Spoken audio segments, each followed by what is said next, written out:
moi, pour TNP, à titre personnel, c'est un de nos grands sujets.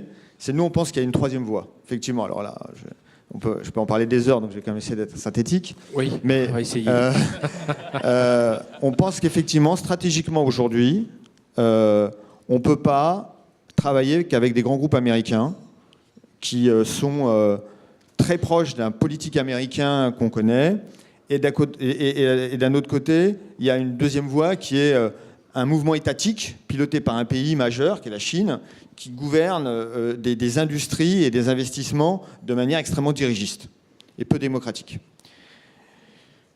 Ça ne donne pas super envie quand on voit les deux mondes.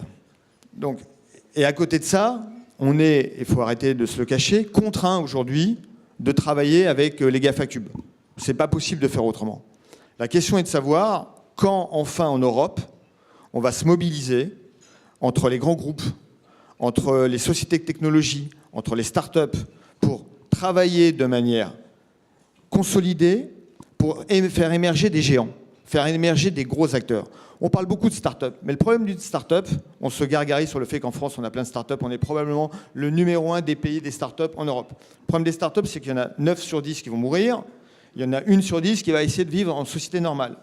Et le problème, c'est que c'est ça l'enjeu, c'est comment faire émerger des sociétés normales qui vont devenir des géants de la technologie. On en a quelques-uns quand même en Europe. Mais on n'a pas ce mouvement industriel et stratégique de rapprochement, de consolidation entre les grands groupes leaders de leur économie, qui sont les grands groupes du CAC 40, de l'équivalent en Allemagne ou en Italie ou en Espagne, et les groupes de technologie. Et je pense qu'à un moment donné, il faudra effectivement que ça soit un peu plus piloté et que les grands groupes se mettent ensemble, les grands groupes européens, les grands groupes de technologie se mettent ensemble et réfléchissent un peu plus à partager dans une logique un peu continentale.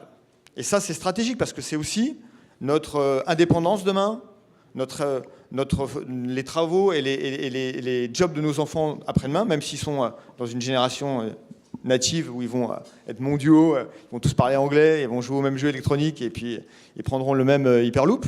N'empêche qu'à un moment donné, les territoires, c'est quelque chose. À un moment donné, on vit quelque part, on est fier quelque part, on a une histoire quelque part. Et je pense que ça, faut quand même l'avoir en tête parce que sinon, on va bientôt plus avoir les clés de notre destin.